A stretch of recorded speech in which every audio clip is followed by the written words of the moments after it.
주의 보좌로 나아갑니다. 주의 얼굴을 바라봅니다. 두 손을 들고 겸비함으로 하나 되어 주께 나아갑니다. 주의 은혜에 목마릅니다. 주의 음성을 사모합니다. 두려워 말라 평안하라 강건하라 하늘의 문 열어주소서. 주의 긍휼 베푸시옵소서.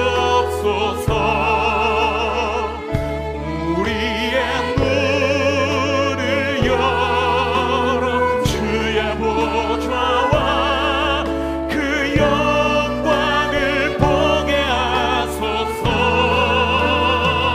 주 얼굴빛 비춰주소서. 위로의 손으로 만져주소서. 우리로 주님을 간증하는 주인공 되어 주를 자랑케 하소서.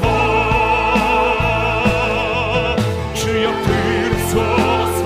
응답하소서. 성령의 불로 임하소서. 주의 이름 위하여 주의 영광 위하여 주의 백성을 회복시키소서. 주여 들으소서. 응답하소서. 성령의 불로 임하소서. 주의 이름 위하여 주의 영광 위하여 주의 교회를 일으키 주소서. 하늘의 문 열어주소서. 주의 긍휼 베푸시옵소서. 우리의 문을 열어 주의 보좌와 그 영광을 보게 하소서. 주 얼굴빛 비춰주소서. 위로의 손으로 만져주소서. 우리로 주님을 간증하는 주인공 되어 주를 자랑케 하소서. 주를 자랑케 하소서. 주를 자랑케 하소서.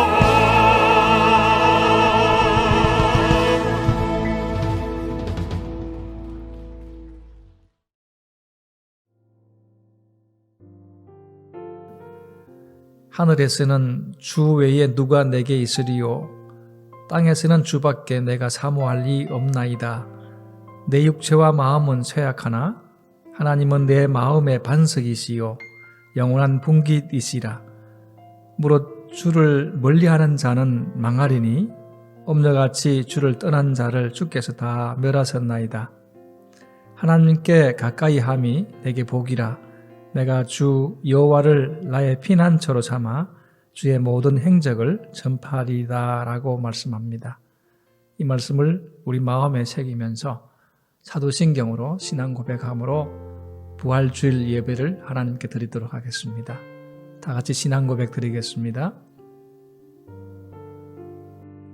전능하사 천지를 만드신 하나님 아버지를 내가 믿사오며 그 외아들 우리 주 예수 그리스도를 믿사오니 이는 성령으로 잉태하사 동정녀 마리아에게 나시고 본디오 빌라도에게 고난을 받아사 십자가에 못 박혀 죽으시고 장사한 지 사흘 만에 죽은 자 가운데서 다시 살아나시며 하늘에 오르사 전능하신 하나님 우편에 앉아 계시다가 저리로서 산 자와 죽은 자를 심판하러 오시리라.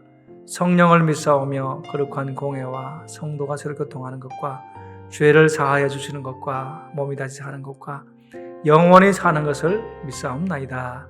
아멘.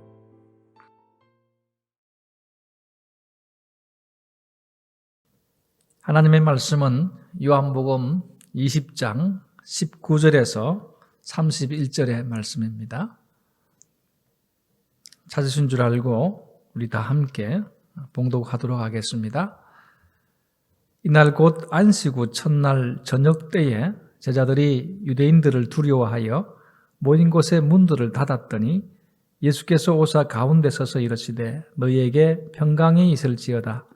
이 말씀을 하시고 손과 옆구리를 보이시니 제자들이 주를 보고 기뻐하더라. 예수께서 또 이르시되 너희에게 평강이 있을지어다. 아버지께서 나를 보내신 것 같이 나도 너희를 보내노라. 이 말씀을 하시고 그들을 향하여 항하사 숨을 내쉬며 이르시되 성령을 받으라. 너희가 누구의 죄든지 사하면 사하여질 것이요 누구의 죄든지 그대로 두면 그대로 있으리라 하시니라. 12 제자 중에 하나로서 디두모라 하는 불리는 도마가 예수께서 오셨을 때에 함께 있지 아니한지라. 다른 제자들이 그에게 이르되 우리가 주를 보았노라 하니 도마가 이르되 내가 그의 손에 못 자국을 보며 내 손가락을 그 못 자국에 넣으며 내 손을 그 옆구리에 넣어 보지 않고는 믿지 아니하겠노라 하니라. 여드레를 지나서 제자들이 다시 집 안에 있을 때에 도마도 함께 있고 문들이 닫혔는데 예수께서 오사 가운데 서서 이르시되 너희에게 평강이 있을지어다 하시고 도마에게 이르시되 내 손가락을 이리 내밀어 내 손을 보고 내 손을 내밀어 내 옆구리에 넣어보라. 그리하여 믿음 없는 자가 되지 말고 믿는 자가 되라. 도마가 대답하여 이르되 나의 주님이시요 나의 하나님이시니이다. 예수께서 이르시되 너는 나를 본고로 믿느냐 보지 못하고 믿는 자들은 복되도다 하시니라. 예수께서 제자들 앞에서 이 책에 기록되지 아니한 다른 표적도 많이 행하셨으나 오직 이것을 기록함은 너희로 예수께서 하나님의 아들 그리스도이심을 믿게 하려 함이요 또 너희로 믿고 그 이름을 힘입어 생명을 얻게 하려 함이니라. 아멘. 예수 부활 새로운 시작이라고 하는 제목으로 하나님께 말씀을 서로 나누고 은혜 받기를 원합니다. 2020년 3월 11일 신종 코로나 바이러스 감염증 19에 대해서 WHO는 사상 세 번째로 팬데믹을 선언했습니다. 온 세상은 감염된 확진자와 사망자로 슬픔에 빠져 있습니다. 이동이 자유롭지 못하고 생활과 경제 활동이 위축되어서 또 다른 어려움에 빠져 있습니다. 기존 방식으로 했던 예배와 믿음의 삶도 많은 변화를 겪고 있습니다.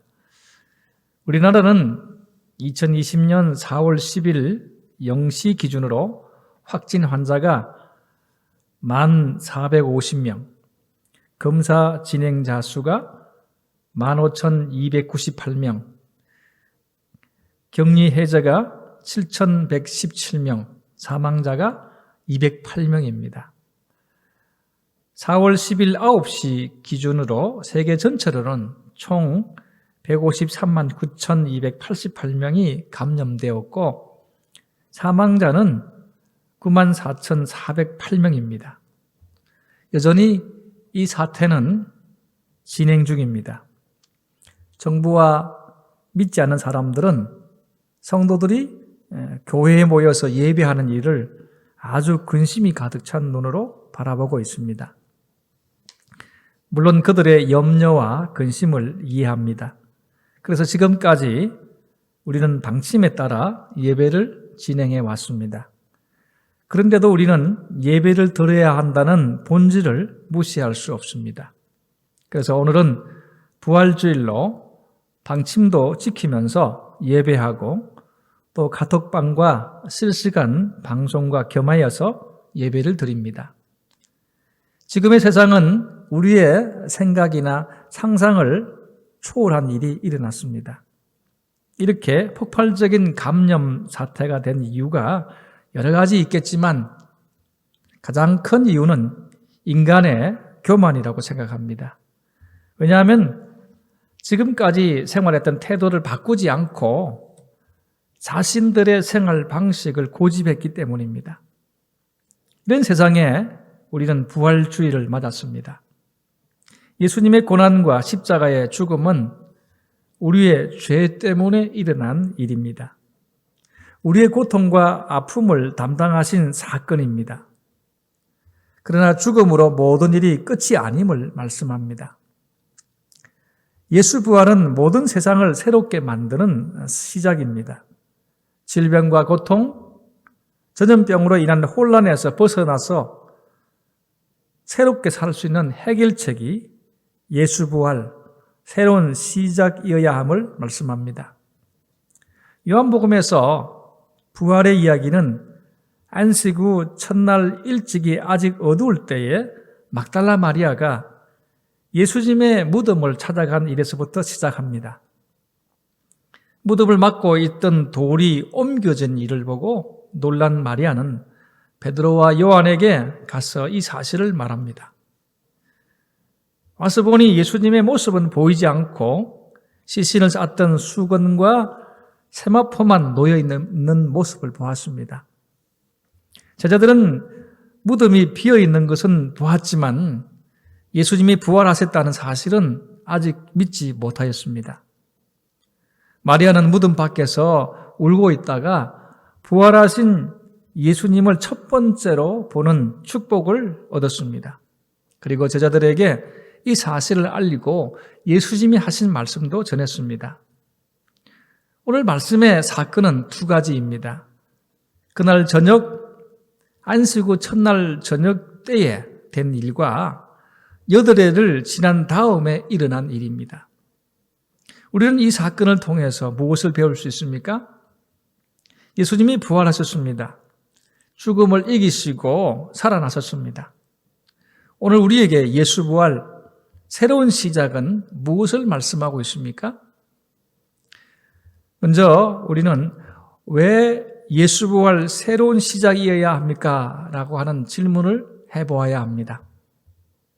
지금 제자들은 예수님의 부활을 믿지 못하고 사람들이 두려워서 문을 닫고 숨어 있습니다.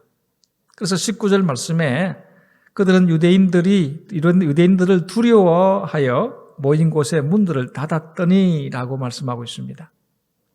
그들은 불안합니다. 그래서 유대인들이 두려워서 모인 곳에 문을 닫고 있을 정도였습니다. 우리가 사는 21세기, 지금 코로나가 일시적 현상이 아닌 연례 행사가 될 가능성이 농후해졌다는 점을 사람들은 염려하고 있습니다. 코로나는 인간 몸속에 잠재해 있다가 늦가을이 될 즈음에 새롭게 변형된 형태로 나타나지 않을까 하고 두려워하고 있습니다. 이런 우리들에게 해결책은 무엇입니까? 제자들이 있는 곳에 예수님이 오셨습니다. 19절 말씀에 예수께서 오사 가운데 서서 이르시되 너희에게 평강이 있을지어다 라고 하십니다. 불안하고 염려와 두려움 속에 사는 우리에게 부활하신 예수님이 주시는 평강이 있을지어다입니다.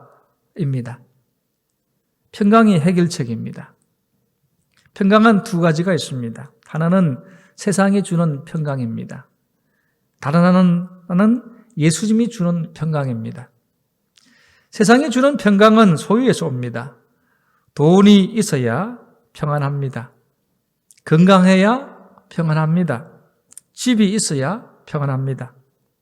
세상적인 평안은 환경에 따라서 만나는 사람에 따라 수시로 변합니다. 그래서 상황적입니다.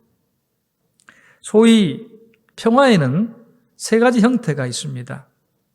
첫째는 로마식 평화입니다. 이것은 힘에 의한 평안이지요. 전쟁에서의 승리, 지배에서 오는, 힘의 지배에서 오는 평안입니다. 둘째는 헬라식 평화입니다.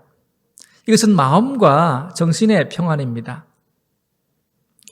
철학적으로 무엇인가를 깨달았을 때에 얻는 평안입니다. 셋째는 하나님이 주신 평안입니다. 하나님이 은총으로 주시는 평안이고 죄로부터 자유를 얻는 평안입니다. 모든 것이 자유를 얻는 평안입니다. 예수님은 우리에게 평안을 주러 오셨다라고 말씀하십니다. 요한복음 14장 27절에 나의 평안을 너희에게 주노라 내가 너희에게 주는 것은 세상에 주는 것 같이 아니하니라 라고 하십니다. 예수님은 평안의 본질입니다.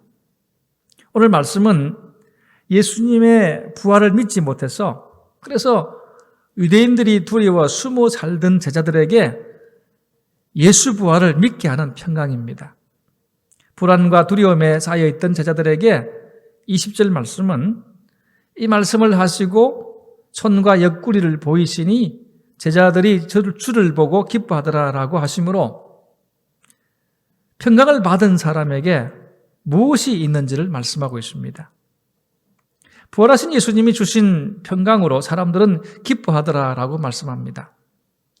예수님은 세상에서 일어나는 두려움으로 살고 있는 사람들에게 부활의 믿음으로 이 모든 것을 극복할 수 있음을 보여주십니다. 예수님은 두려워하는 제자들에게 손과 옆구리를 보이시니라고 하십니다. 왜 손과 옆구리를 보여주십니까? 이 보여주심은 예수님의 죽음 때문에 온 불안의 해결책이기 때문입니다. 유대인들, 사람들 때문에 두려워서 문을 닫고 사는 사람들에게 두려움을 이겨내고 기뻐할 수 있는 삶이 주는 평안입니다. 예수님의 죽음은 죽음으로 끝날 일이 아닙니다. 부활하신 예수님이 주시는 평강을 통해 새로운 시작임을 말씀하고 있습니다. 그래서 평강을 주시는 예수님을 만난 제자들은 주를 보고 기뻐하더라라고 합니다. 이런 평강과 기쁨이 여러분에게도 있기를 주님의 이름으로 축원합니다. 21절에서도 예수께서 또 이르시되 너희에게 평강이 있을지어다 라고 하십니다. 그러면서 아버지께서 나를 보내신 것 같이 나도 너희를 보내노라 라고 하십니다. 예수님의 부활은 우리로 새로운 시작을 하게 합니다. 그 새로운 시작은 평강 얻은 자의 자신감입니다. 그 자신감은 사명으로 나타납니다. 왜 예수 부활이 새로운 시작이어야 합니까?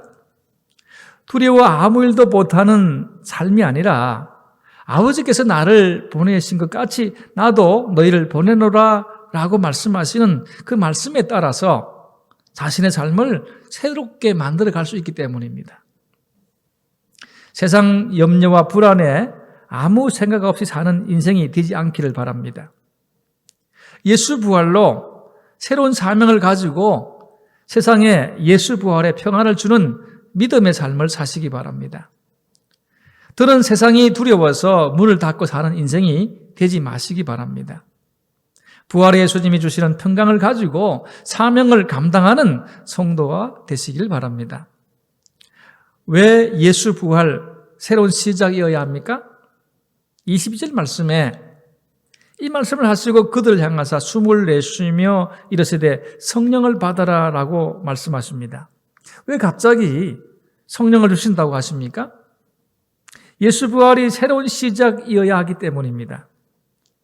바로 아버지께서 나를 보내신 것 같이 나도 너희를 보내노라 라고 하는 말씀을 실천해야 하기 때문입니다.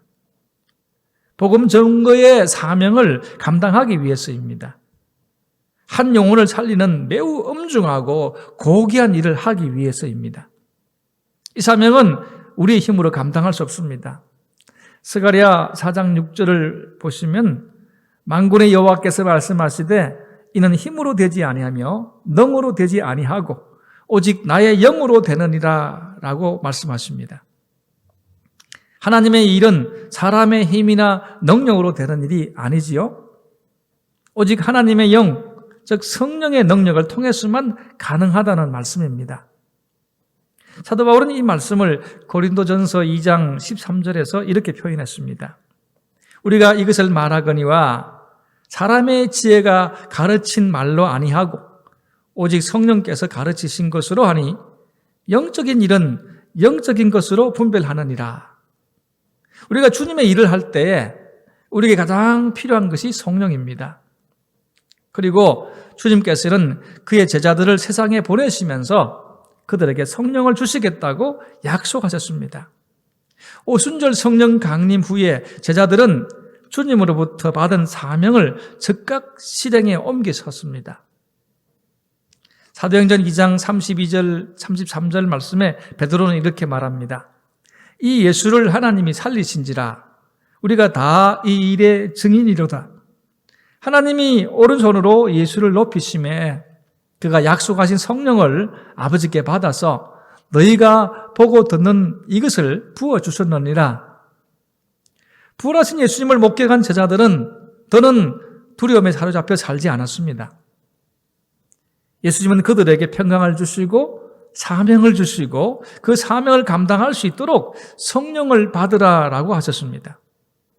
그 성령이 임하셨을 때 제자들은 예수님의 명령을 따라서 사명을 감당하기 시작했습니다. 오늘날 교회에 속한 모든 성도는 세상이 두려워 문을 닫고 살지 말아야 합니다. 예수 부활로 새로운 시작의 이유를 가지고 사는 성도가 되어야 합니다. 부활의 예수님이 주신 평강으로 세상에 가서 사명을 실천하고 성령을 받으라고 하신 말씀대로 담대하게 살아야 합니다. 누가 예수 부활 새로운 시작을 해야 합니까? 24절 말씀에 12제자 중에 하나로서 디두모라 불리는 도마는 예수께서 오셨을 때에 함께 있지 아니한지라 라고 말씀하십니다. 그래서 다른 제자들이 우리가 주를 보았다라는 말에 도마가 이렇게 얘기합니다. 내가 그의 손에 못자국을 보며 내 손가락을 그 못자국에 넣으며 내 손을 그 옆구리에 넣어보지 않고는 믿지 아니하겠노라 라고 합니다. 이 말 때문에 도마는 의심 많은 사람으로 불리게 되었습니다. 도마가 이렇게 부정적인 사람이 된 이유가 있습니다. 하지만 도마가 부활을 믿지 못하고 부정적인 사람이 된 이유가 유달리 의심이 많은 사람이라서가 아닙니다. 예수님이 제자들에게 나타나신 현장에 없었기 때문입니다. 우리는 누가 예수 부활 새로운 시작을 해야 합니까? 라고 묻고 있습니다. 바로 도마 같은 사람이 해야 합니다. 성격상 의심이 많은 부정적인 사람이었어가 아닙니다. 예수님이 자신의 부활하신 모습을 보여주는 자리에 있지 않았기 때문입니다. 도마는 영적 축복의 자리에서 소외되었습니다. 누가 예수 부활 새로운 시작을 해야 합니까? 자신의 영적 축복의 자리에서 소외되어 있다고 여기는 사람이 해야 합니다. 예수님의 오심은 그냥 부활의 모습을 보여주는 자리가 아닙니다. 놀라운 은혜의 자리입니다. 축복의 자리입니다. 두려워서 숨어 지내는 불안을 끝내는 자리입니다. 하늘의 하나님을 만나는 자리입니다. 그런 자리, 그 현장에 우리가 있어야 합니다. 우리는 도마에게 어떤 사정이 있었는지 모릅니다. 하지만 그는 이 자리에 있지 않았습니다. 영적 축복의 자리에서 소외되었습니다. 이런 면이 오늘 나의 문제는 아닙니까? 성도 여러분, 은혜의 현장에 있어야 합니다. 헌신하는 그 자리에 여러분이 있어야 합니다. 봉사하는 그 자리에 여러분이 있어야 합니다. 도마는 그 자리에 없었습니다. 여러분도 그 자리에 없다면 결과적으로 부활의 축복에서 소외될 수 있습니다. 함께 해야 할 자리에 함께 있지 않으면 동참하지 않는 일은 영적으로 큰 손실을 여러분의 삶에 가져올 수 있습니다. 사실 다른 제자들도 부활하신 예수님을 만나기 전에는 부활을 믿지 못했습니다. 하지만 예수님을 만난 제자들은 부활하심을 믿게 되었습니다. 만나고 만나지 않음의 차이는 눈에 나타나는 차이가 아닙니다. 하지만 새로운 시작이 되지 못합니다. 예수 부활로 시작되는 은혜와 평강의 능력을 경험하지 못합니다. 그뿐 아니라 다른 사람들은 평강을 받고 사명도 받고 성령을 받으라는 축복의 말씀도 받았습니다. 그런데 그 자리에 없었기 때문에 이런 영적 축복의 자리에서 소외되었다는 말씀입니다. 여러분이 믿음의 축복을 소중하게 여긴다면 이런 현장에 여러분이 꼭 있기를 예수님의 이름으로 축원합니다. 혹 영적 축복의 자리에서 소외된 경험이 있는 사람이라면 예수 부활의 자리에 그 축복을 다시는 잃어버리는 일이 없기를 바랍니다. 그래서 예수 부활이 주는 새로운 시작의 사람으로 사시기를 주님의 이름으로 축원합니다. 누가 예수 부활 새로운 시작을 해야 합니까? 신앙의 반전을 이루고 싶은 사람이 시작할 수 있습니다. 26절 말씀에 8해를 지나서 제자들이 다시 집 안에 있을 때에 도마도 함께 있고 문들이 닫혔는데 예수께서 오사 가운데 서서 이르시되 너희에게 평강이 있을지어다 라고 하십니다. 그러면서 도마에게 말씀하십니다. 27절에 도마에게 이르시되 내 손가락을 이리 내밀어 내 손을 보고 내 손을 내밀어 내 옆구리에 넣어보라. 그리하여 믿음 없는 자가 되지 말고 믿는 자가 되라라고 말씀하고 있습니다. 왜 예수님은 도마에게 이렇게 말씀하십니까? 부활하신 예수님은 우리가 영적 축복의 자리에서 소외되는 일이 일어나지 않기를 바라시기 때문입니다. 예수님은 우리가 죽었다는 사실을 확인하고 다시 살아나신 예수님, 부활을 믿는 사람이 되기를 바라십니다. 우리가 세상 염려와 불안 속에 사는 삶을 원하지 않습니다. 그래서 예수님의 손을 보고 그 못에 박힌 자리를 보고 예수님의 옆구리에 손을 넣어 만져보고 믿음 없는 자가 되지 말고 믿는 자가 되라고 하십니다. 믿음 없는 우리의 현실에 오셔서 우리를 만나 주십니다. 만나 주심은 의심하고 염려하면서 걱정하면서 살기를 바라지 않기 때문입니다. 믿음 없는 우리의 현실의 문제에서 벗어나서 말씀을 믿는 성도가 되기를 바랐습니다. 우리의 자리에까지 오셔서 예수님은 나를 만나 주십니다. 격려해 주십니다. 믿음 없는 자가 되지 말고 믿음 있는 자가 되라고 하십니다. 이런 은혜가 우리에게 있기를 주님의 이름으로 축복합니다. 도마는 28절에 이렇게 얘기합니다. 나의 주님이시요 나의 하나님이시니이다 라고 고백을 합니다. 오늘 이 고백이 저와 여러분의 고백이 되어야 합니다. 도마의 고백은 마태복음 19장 30절에 그러나 먼저 된 자로서 나중되고 나중된 자로서 먼저 될 자가 많으리라 라는 말씀을 생각하게 합니다. 신앙의 반전이 일어난 거죠. 비록 부활하신 예수님의 첫 번째 자리에서 있지 않았지만 그래서 소외되어 있었습니다마는 다시 찾아주신 예수님에게 다른 사람이 고백하지 못한 놀라운 신앙의 고백을 하는 축복의 사람이 되었습니다. 때론 영적 감각이 무딘 탓에 은혜의 자리를 놓치는 잘못을 범하는 경우가 있습니다. 그런 나 같은 사람에게도 개의치 않으시고 찾아주시는 부활의 예수님을 만난 경험이 있습니까? 혹은 영적 게으름과 교만에 빠져 영적 축복의 자리를 무시했던 나였습니다. 그런데 나 같은 죄인에게 찾아오셔서 믿음 없는 자가 되지 말고 믿는 자가 되라고 하십니다. 나를 측은히 여기셔서 새로운 시작의 사람이 되게 하시는 부활의 주님을 만나신 적이 있나요? 많은 사람이 부활의 예수님을 만났습니다. 하지만 도마처럼 그런 믿음과 신앙의 고백으로 반전을 이루는 사람은 별로 없었습니다. 하지만 도마와 같은 신앙 고백으로 우리는 새로운 시작의 주인공이 될 수 있습니다. 그런 도마에게 예수님은 29절에 너는 나를 본고로 믿느냐? 보지 못하고 믿는 자들은 복되도다 라고 말씀합니다.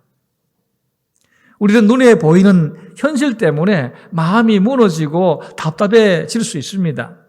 그러나 그럴 때 더욱 부활의 예수님을 믿는 믿음의 사람이 되시길 바랍니다. 보지 못하고 믿는 사람이 복됩니다. 보이는 대로 믿지 않고 느끼는 대로 믿지 않고 믿고 싶은 대로 믿지 않는 일이 복된 믿음입니다.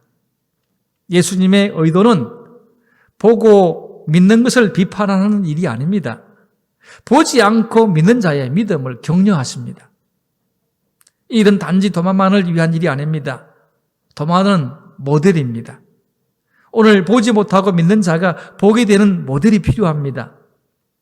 다른 사람을 믿음으로 이끄는 일입니다. 여러분의 믿음이 바로 이렇게 예수 부활 새로운 시작을 하는 복된 사람이 되시기를 주님의 이름으로 축복합니다.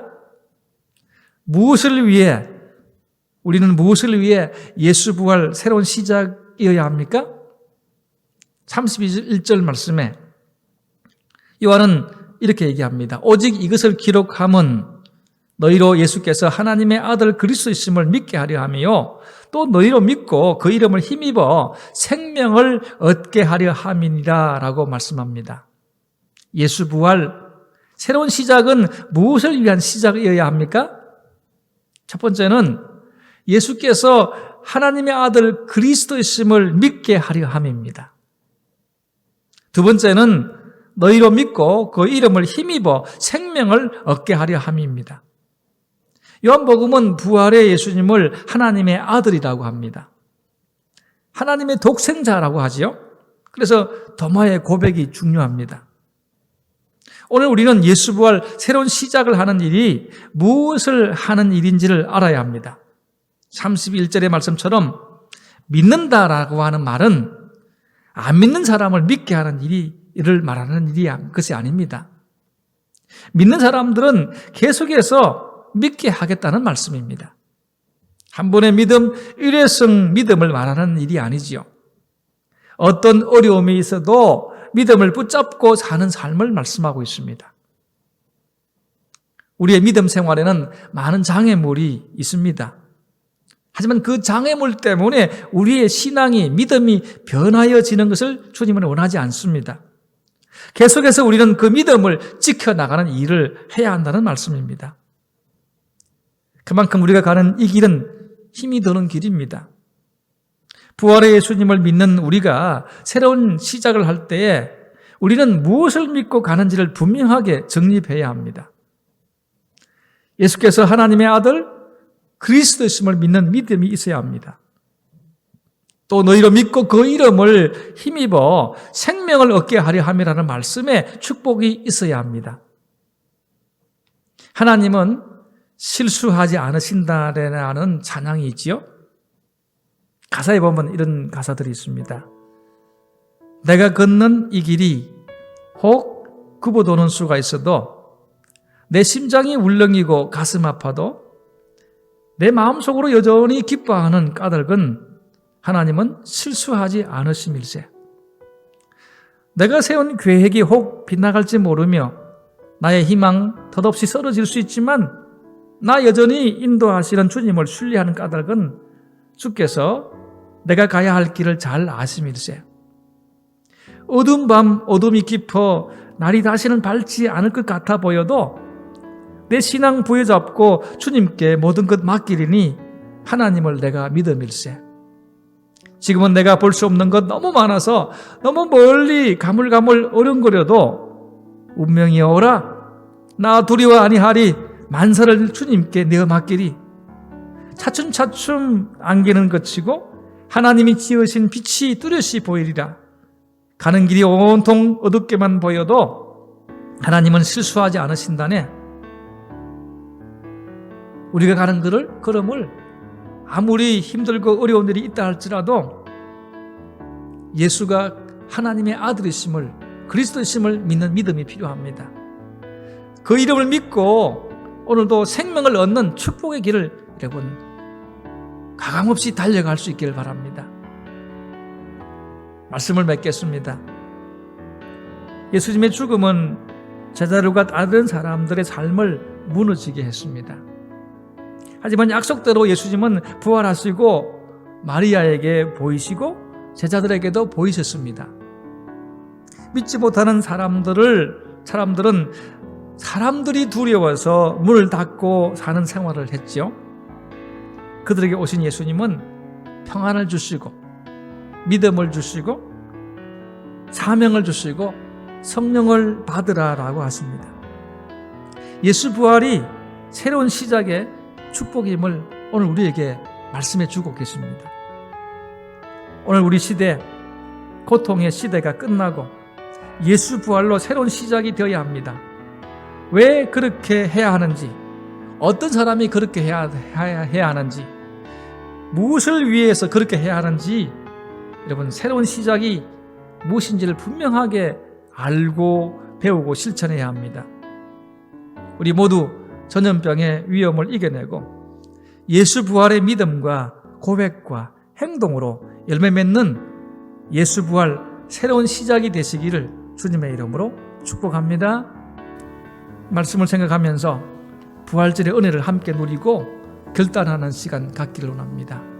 하나님 아버지, 오늘도 예수님이 분명히 부활하셨지만은 더디 믿는 우리의 믿음 없음을 용서해 주시옵소서. 그래서 예수 부활을 통해서 평강을 주시고 사명을 주시고 성령 받으라고 하신 그 말씀을 통해서 새로운 시작으로 만들어가는 저와 여러분의 삶이 되시길 바랍니다. 또한 누가 새로운 시작을 해야 합니까? 영적 믿음의 축복에서 소외된 사람들, 반전의 신앙을 이루고 싶은 사람들, 아름다운 신앙 고백으로 하나님을 영화롭게 하고 싶은 사람들이 해야 합니다. 무엇을 위해 그렇게 해야 합니까? 예수가 하나님의 아들 그리스도심을 믿고 그 예수 때문에 영생을 얻었음을 알고 담대하게 세상을 이기는 그 걸음을 걸으려고 하는 사람들이 해야 합니다. 오늘도 우리의 목적이 분명합니다. 예수 부활 새로운 시작은 바로 이와 같은 목적을 이루기 위해서 달려가야 합니다. 오늘도 이 목표를 향해서 열심히 달려가는 저와 여러분의 삶이 되시길 바랍니다. 합심해서 함께 기도하기를 원합니다. 기도하겠습니다. 거룩하신 하나님 아버지, 2020년 정말 올해의 부활절은 여러 가지로 힘들고 어려운 일들이 많이 닥쳐오고 있습니다. 우리의 소망이 다 끊어지는 것처럼 여겨지는 날들 가운데 우리 주님은 오셔서 부활의 축복으로 평강을 주시고 또한 사명을 주시고 성령 받으라고 말씀하시고 답답하고 어려움 속에 소외되는 자들에게 소망을 주시고 찾아오셔서 위로해 주십니다. 그래서 새로운 시작의 역사가 일어나게 하실 줄 믿습니다. 성령 하나님 오셔서 다스려 주시고 예수가 그리스도임을 세상에 증거하고 예수만이 생명이라는 사실을 알릴 수 있고 행동할 수 있는 축복을 우리에게 주시옵소서. 그렇게 살지 못해서 세상에 두려워서 세상의 일들이 염려가 되어져서 세상 사람들의 눈치가 두려워서 믿음으로 살지 못하고 하나님께 제대로 예배하지 못하는 우리의 나약한 믿음들을 용서해 주시옵소서. 우리에게 승리하게 하시고 새로운 시작으로 역사하실 주님을 바라봅니다. 주님이 찾아오셔서 은혜 주시는 그 놀라운 축복을 통해서 성령의 열매가 가득 맺혀지는 축복의 인생 되게 해주시옵소서.